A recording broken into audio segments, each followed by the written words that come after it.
approaching the basket. Roger. It was a miracle the night of January 25, 2015. Coast Guard rescue swimmer Petty Officer Donnie Walker and his Dolphin helicopter crew from Barbers Point spotted 4 survivors in the water after a small plane crash. The pilot had ditched the Cessna about 10 miles off Leeward Oahu after running out of fuel. But finding them wasn't easy. They'd been searching over the plane's last known location for 12 minutes in 10-foot seas in less than favorable conditions. Did probably 2 circles, weren't seeing anything, any debris, any signs of anything at all.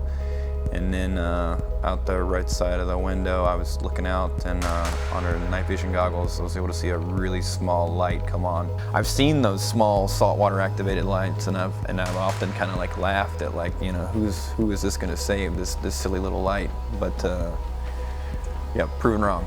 Walker, who's been a rescue swimmer for 8 years, made it to the plane's pilot first. The Schofield Barracks soldier had been treading water for an hour without a life vest and was hoisted up first. But when Walker went to help the 2 others in life jackets, he got quite a surprise. As I got closer to him, I realized it was the husband and the wife, and they had a small child. I believe he was 18 months old at the time. The little baby was just clutching onto the father's life jacket, and that was the point the gravity of the situation kind of like really became apparent. Walker worked to get the mother and child up next. She was a little frazzled from the event, so she wasn't able to take the child from her husband, and she was even a little unwilling to let go of him at all. So Walker swam her back and hoisted her up alone, while Dad, also an active duty soldier, stayed with his daughter.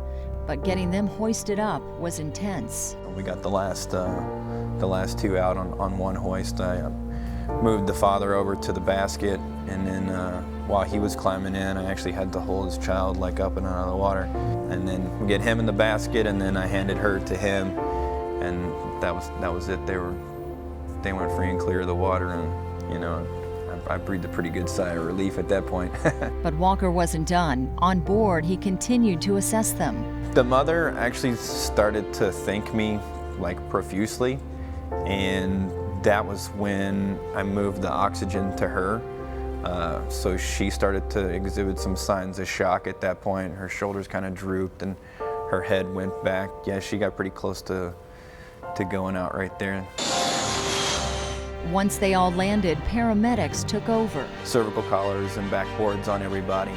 I wrapped the little girl up in a blanket and carried her out to EMS. I wanted her like handed off, you know, ASAP. The injuries proved minor, and later the survivors were able to thank Walker. Really good guys. I got together with them at a later date, and we all went to the E-Club on base and had a drink, and that's when we kind of talked, and you know, like you got the thank yous then. For 4 people that crashed an airplane into the ocean at night, you can't ask for a better situation, a better ending to that story anyway. I couldn't anyway.